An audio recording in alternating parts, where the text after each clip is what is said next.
Halo dulur-dulur, selamat datang lagi di channel Aditya Gustiawan. Terima kasih udah klik video ini. Buat yang baru tahu channel ini, aku ucapin selamat datang lur. Buat kalian lur yang cinta sama Tuban atau kalian warga Tuban, mungkin channel ini cocok untuk kalian subscribe. Udah siap nonton?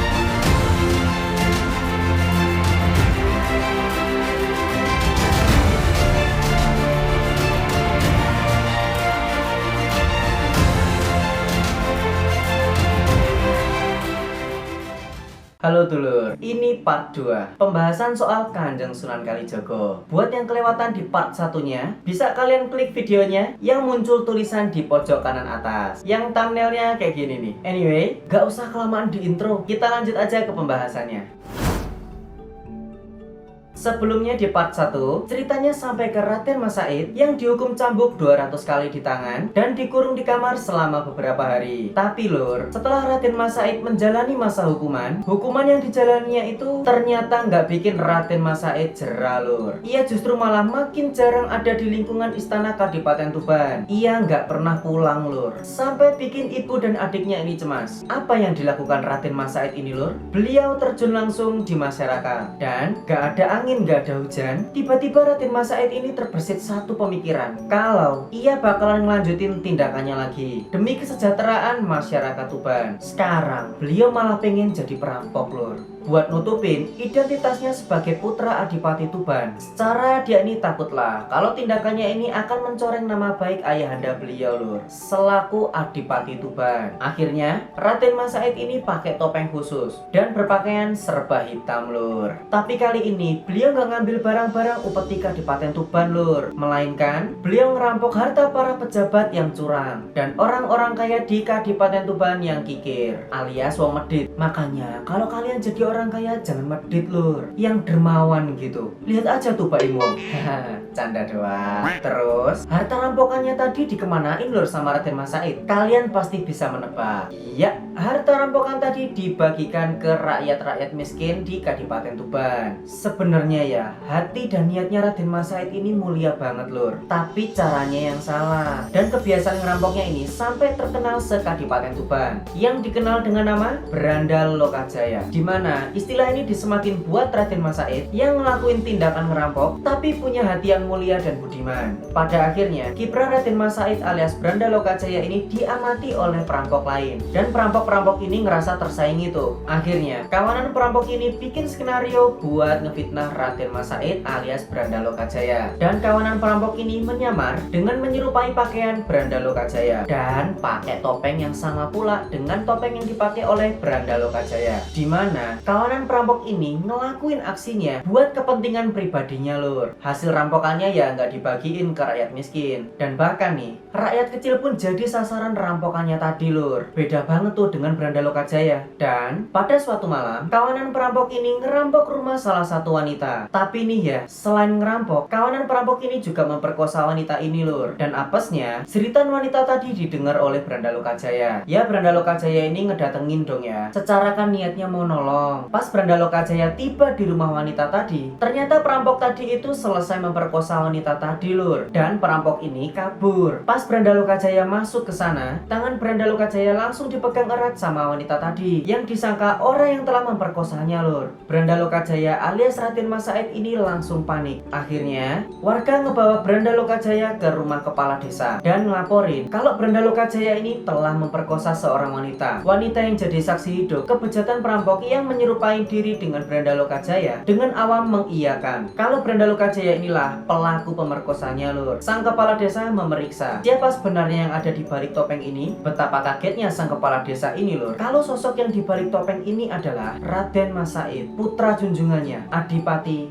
Tuban. Sontak saat itu kepala desa terdiam lur, dan nyuruh warga-warga yang berkumpul itu untuk kembali ke rumah masing-masing. Sang kepala desa secara diam-diam ngebawa Raden Mas Said ke junjungannya, yaitu Adipati Tuban, dan nyeritain apa yang terjadi. Sebatas yang diketahui oleh sang kepala desa, alhasil sang Adipati murka. Sang Adipati yang sebelumnya masih ngebela Raden Mas Said, kali ini dia nggak bisa mentolerir perbuatan anaknya lagi lur, yang baginya udah sangat mencoreng nama baik keluarga Kadipaten Tuban. Kemarahan ini juga dilampiaskan oleh ibunya yang mengusir Raden Mas Said untuk pergi dari Kadipaten Tuban dan boleh kembali ke Kadipaten Tuban kalau Raden Mas Said berhasil menggetarkan istana Kadipaten Tuban dengan ayat-ayat suci Al-Quran yang sering ia baca. Pada akhirnya Raden Mas Said keluar dari istana. Tapi adik Raden Mas Said yang bernama Dewi Rosowulan nggak percaya kalau kakaknya ini melakukan perbuatan sebejat ini lur, dan berusaha ngeluluin hati orang tuanya buat mengurungkan pengusiran kakaknya tersebut. Tapi sia-sia. Rasa malu dan amarah membuat ayah dan ibundanya tetap mengusir Raden Mas Said. Kemudian Dewi Rosowulan juga ikutan pergi dari istana Kadipaten Tuban buat nyari kakandanya Raden Mas Said untuk diajak kembali pulang ke istana Kadipaten Tuban. Sang Adipati mengerahkan pengawal buat nyari Dewi Rosowulan, tapi Dewi Rosowulan nggak pernah diketemukan lagi lur, yang ngebikin keluarga Kadipaten Tuban ini sangat bersedih kehilangan dua anaknya, serta pupus sudah harapan sang Adipati ke Raden Mas Said yang bakal ngejadiin anaknya tersebut sebagai calon Adipati Tuban berikutnya. Tapi ya, pada akhirnya setelah Raden Mas Said jadi Sunan Kalijogo, Dewi Rosowulan berhasil diketemukan oleh Mpu Supo, yang kemudian oleh Kanjeng Sunan Kalijogo, Mpu Supo dijodohkan dengan Dewi Rosowulan.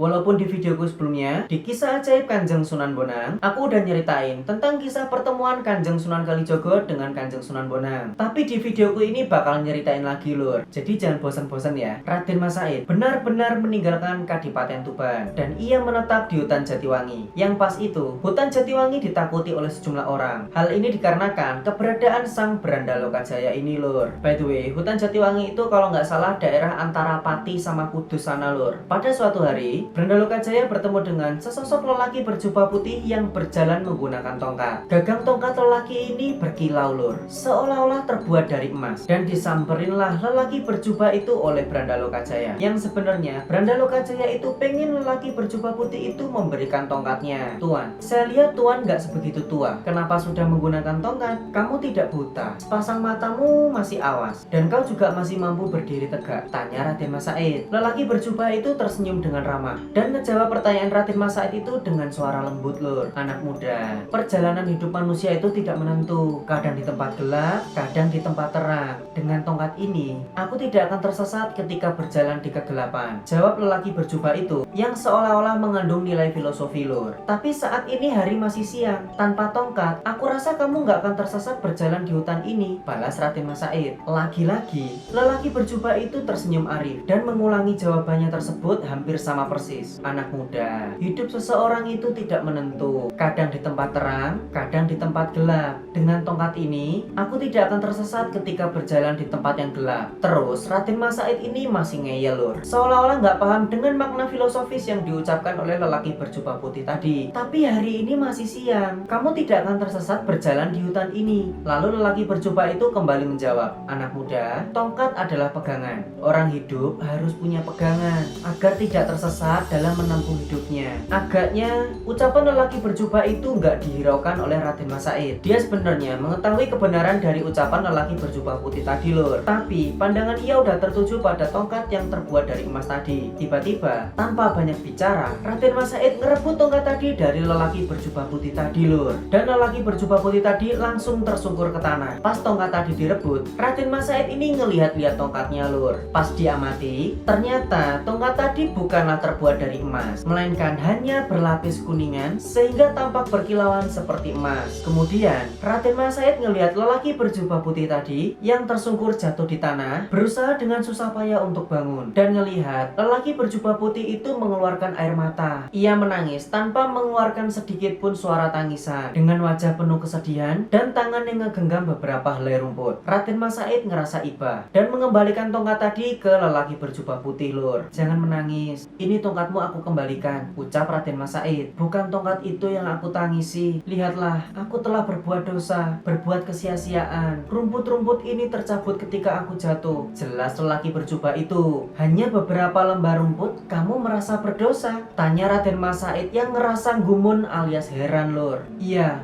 memang berdosa. Karena aku mencabut rumput ini tanpa suatu keperluan. Andai saja rumput ini tercabut untuk pakan ternak, maka itu tidak mengapa. Tapi untuk hal sia-sia, benar-benar suatu dosa. Raden Mas Said akhirnya agak tergetar dengan ucapan lelaki berjubah putih tadi, Lur. Kemudian lelaki berjubah putih tadi kembali bertanya ke Raden Mas Said, anak muda, apa yang sesungguhnya kamu cari di hutan ini? Dan Raden Mas Said menjawab dengan lugas, aku mengintai harta untuk aku bagikan ke fakir miskin dan penduduk yang menderita. Kemudian lelaki berjubah putih itu menjawab, sungguh mulia hatimu anak muda, tapi sayang, caramu mendapatkannya salah. Terus kan Raden Mas Said ngerasa benar dan bertanya ke lelaki berjubah tadi, Lur, apa yang kamu maksud Kisanak? Dan lelaki berjubah tadi menjawabnya dengan sebuah pertanyaan, bolehkah aku bertanya kepadamu anak muda? Silahkan, jawab Raden Mas Said. Jika engkau mencuci pakaianmu dengan air kencing, apakah itu tindakan yang benar? Raden Mas Said menjawab dengan nada tegas, sungguh perbuatan bodoh, cuma membuat pakaian itu semakin kotor dan bau saja. Kemudian lelaki berjubah itu tersenyum dan berkata, demikian pula amal yang kamu lakukan. Engkau bersedekah dengan barang yang haram dengan cara merampok atau mencuri. Itu sama halnya engkau mencuci pakaian dengan air kencing. Allah itu adalah zat yang paling baik, hanya menerima amal dari barang yang baik atau yang halal. Raden Mas Said cuma tercengang dan terdiam. Raden Mas Said mulai ngerasa malu, Lur, dengan perbuatan-perbuatan yang udah dilakuinya selama ini. Raden Mas Said memandangi wajah sosok lelaki berjubah putih ini. Ia terlihat berwibawa, agung, tapi mencerminkan sosok pribadi yang penuh welas asih, dan mulai tertarik untuk mendalami ilmu yang dimiliki oleh lelaki berjubah putih ini. Kemudian lelaki berjubah putih ini kembali memberikan kalimat yang agaknya kalimat-kalimat inilah yang dicari-cari oleh Raden Mas Said. Anak muda, kau tidak bisa merubah nasib seseorang hanya dengan memberikan harta atau makanan kepada mereka. Namun kau harus memperingatkan pemimpin yang zalim agar merubah cara memimpinnya yang sewenang-wenang itu. Dan kau juga harus bisa membimbing rakyat agar dapat meningkatkan taraf kehidupan mereka. Raden Mas Said semakin tertegun, ngerasa tercerahkan banget sama petua dari lelaki berjubah putih ini. Terus lelaki berjubah ini tiba-tiba berkata, kalau kau tak ingin bekerja keras dan ingin beramal dengan cara yang mudah, maka ambillah itu barang halal, ambillah sesukamu. Lelaki berjubah itu menunjuk sebuah pohon aren yang buahnya telah berubah menjadi emas. Raden Mas Said terkejut heran, tapi Raden Mas Said ini nggak percaya begitu aja, Lur. Dia mikir, pasti lelaki berjubah ini pakai ilmu sihir, dan Raden Mas Said berusaha mengatasi ilmu sihir tadi, tapi buah-buah aren tadi itu tetap menjadi emas. Dalam hati Raden Mas Said, berarti ini bukan ilmu sihir, melainkan buah-buah aren tadi itu memang benar-benar menjadi emas. Langsung bergegas, Raden Mas Said memanjat pohon aren ini buat ngambil buah yang udah menjadi emas tadi, Lur. Tapi mendadak buah-buah aren itu jatuh dan mengenai kepala Raden Mas Said. Raden Mas Said jatuh ke tanah dan pingsan, dan pas ia sadar, buah-buah aren yang rontok itu kembali berwarna hijau seperti buah aren pada umumnya, bukan berupa emas. Kemudian ia berdiri buat mencari lelaki berjubah putih tadi, Lur. Tapi lelaki berjubah putih tadi tampaknya sudah pergi. Dalam hati Raden Mas Said berkata, pasti dia adalah orang yang berilmu tinggi. Dilihat dari cara berpakaiannya, mungkin dia adalah golongan dari ulama, atau mungkin dia adalah salah satu waliullah. Aku harus mencarinya dan aku harus berguru kepadanya. Bergegas, Raden Mas Said lari sekuat tenaga buat mencari lelaki berjubah putih tadi, Lur. Dan setelah lama berlari, ia akhirnya berhasil melihat bayangan lelaki berjubah putih itu. Lelaki berjubah putih itu tampak jalan perlahan dan santai, tapi Raden Mas Said yang larinya kenceng hingga jatuh bangun sampai terseok-seok itu nggak bisa mencapai ke lelaki berjubah tadi, Lur. Hingga pada akhirnya pas Raden Mas Said ini tenaganya mau habis, ia barulah sampai ke belakang lelaki berjubah itu, Lur. Dan lelaki berjubah itu tiba-tiba berhenti. Ia terhenti bukan karena kehadiran Raden Mas Said, melainkan di depannya ini terbentang sungai yang cukup lebar. Pas lelaki berjubah itu akan beranjak, Raden Mas Said berteriak, tunggu! Kemudian lelaki berjubah tadi menghentikan langkahnya. Raden Mas Said memohon, sudilah Tuan menjadikan saya sebagai murid. Lelaki berjubah itu heran, jadi muridku? Mau belajar apa? Kemudian Raden Mas Said menjawab, apa saja,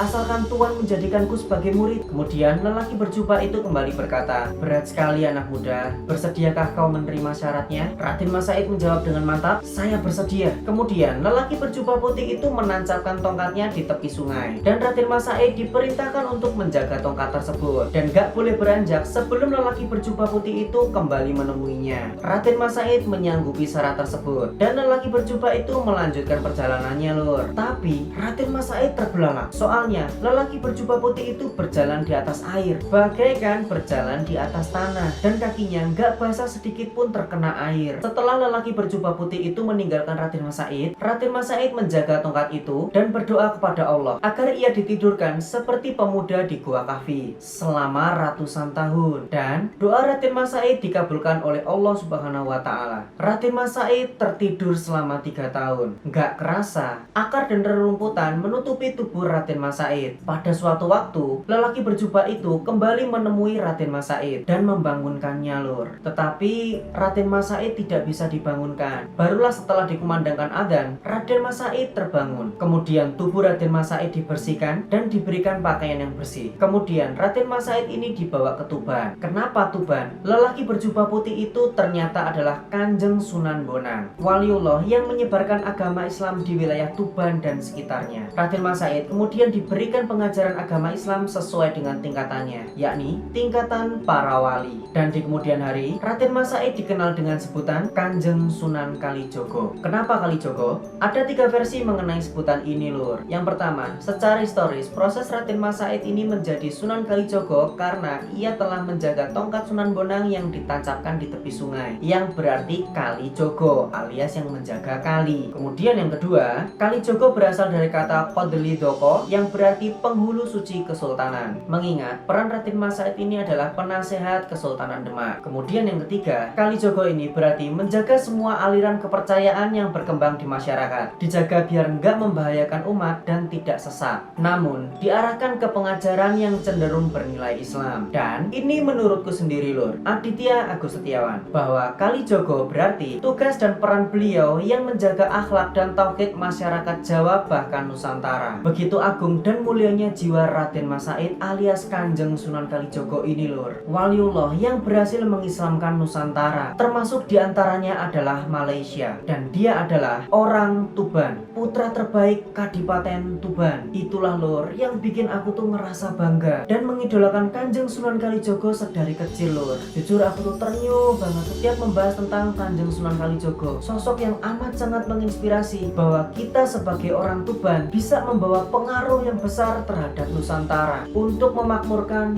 Nusantara, Lur. Sekian kisah ini, mungkin bakal aku lanjutin lagi di part 3 tentang Kanjeng Sunan Kalijogo. Buat kalian, kalau ada tambahan informasi seputar kisah Sunan Kalijogo bisa kalian tulis di kolom komentar. Seperti biasa, buat kalian yang suka dengan video ini, jangan lupa like dan subscribe, nyalain juga lonceng notifikasinya biar kamu tahu aku upload video baru. Dan jangan lupa bagikan video ini ke teman-teman atau kerabat kalian biar sama-sama bangga dan cinta dengan Kanjeng Sunan Kalijogo. Terima kasih yang udah menonton, sampai bertemu di part 3 Kanjeng Sunan Kalijogo. Bye bye, Lur.